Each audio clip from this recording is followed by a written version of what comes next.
the issue that Ahmed raised on the human shield and so on. I know you've always accused the Palestinian groups or even Hezbollah of using civilians as a human shield, but you declare them as terrorists. Would you declare the Israeli army as a terrorist organization? No, the Israeli army is not a terrorist organization. Okay, they're not a terrorist organization, but they continue. Let me finish on this. And so we see this happen time and again. This is a practice that's been conducted by the Israelis in the West Bank for a very, very long time. So how would you reach a conclusion in the end? Because Israel could investigate itself. It has done that time and time again, but we never really see the results. They never are held accountable to anything when they say, yeah, we have done this and this is wrong. So what would be the consequences? So we want to see them fully investigate, and if appropriate, hold people accountable. If there are people who have committed violations of the IDF Code of Conduct, they need to be held accountable under Israel's military justice system. If there are people that have violated international humanitarian law, they need to be held accountable. If we see violations of the laws of war, of international humanitarian law, we have procedures that we look at as well. And one thing on Aisha Noor, the American that was killed, more than a month ago, the activist American, her family are demanding justice. Have you heard from the Israelis on this issue? How long will it take?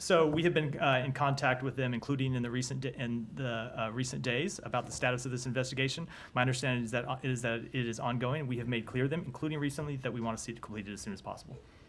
All right, I'm going to try to go to somebody else. Continue to be at the center of our policy. My last question is about a report that came out a couple of hours ago in New York Times, or I saw it a couple of hours ago. It was early.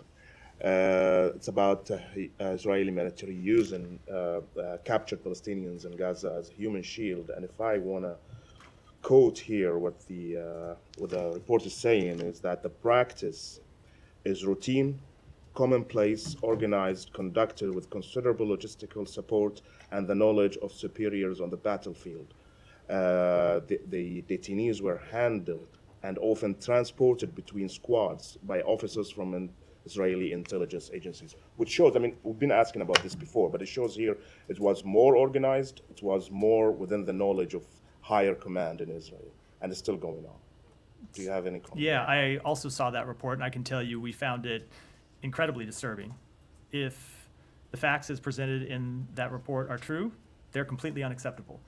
There is no reason, there can be no justification ever for the use of civilians as human shields. It would be a violation not just of international humanitarian law, but of the IDF's own code of conduct. I know that the IDF has announced that they are investigating the claims in that report. That is entirely appropriate for them to do. But even more than investigate, if they do find violations, people need to be held accountable, and they need to take steps to ensure that these practices are not repeated.